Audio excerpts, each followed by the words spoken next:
Okay, now that the truss rod is set correctly, we're going to move on to adjusting the action, which is just the height of the strings, and the place that we do that is here at the bridge.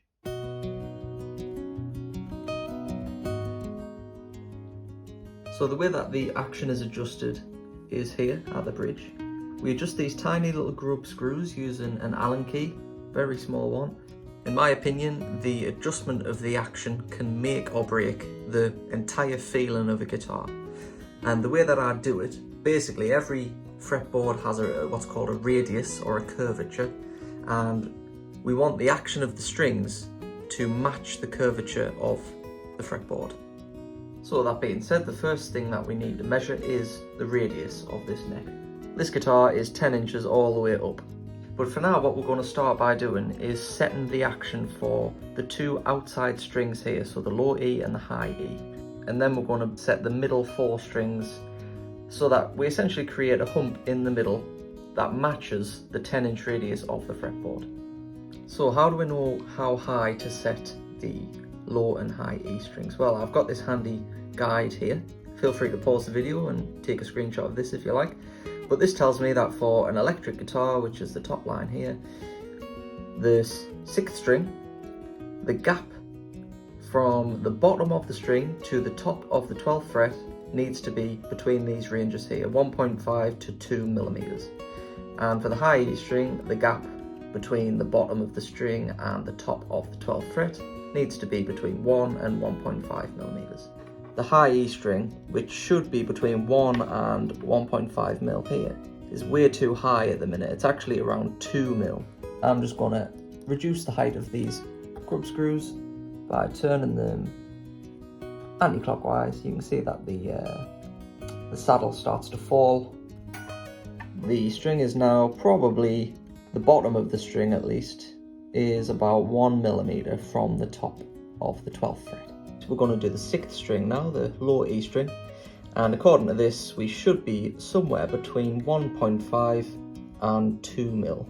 And you know what, actually that looks pretty close to 1.75 already, so we're pretty much right in the middle of where we should be. But I'm going to go to 1.5. You can see there it's just above 1.5, and remember I am talking about the bottom of the string to the top of the 12th fret. So once again, I'm just going to adjust this anti-clockwise slightly just to bring that action down, and the same on this side.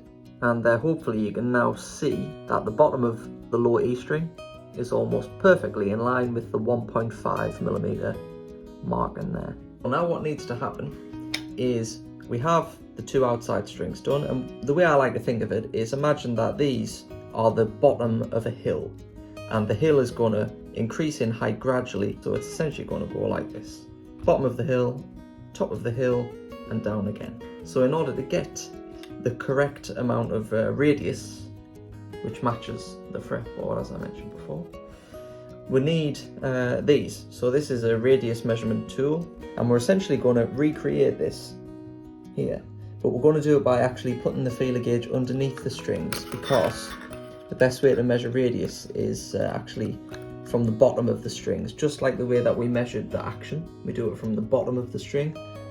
The radius is the same. So first of all, what we're going to do is increase the height of the 4 strings in the middle. We're going to raise those up way higher than they need to be, and then we're gradually, one at a time, going to bring those back down so that they touch the top of this feeler gauge only just slightly.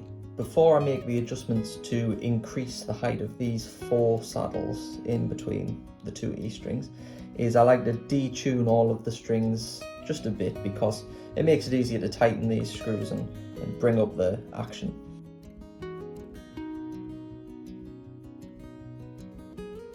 Now after you've done that, the only strings that should be in contact with the radius measurement tool are the 2 outside E strings here.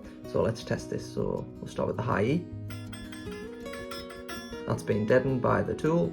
We'll go B, back can ring, that's good. G, back can ring, D can ring, A can ring, and then the low E should be muted as well. which it is.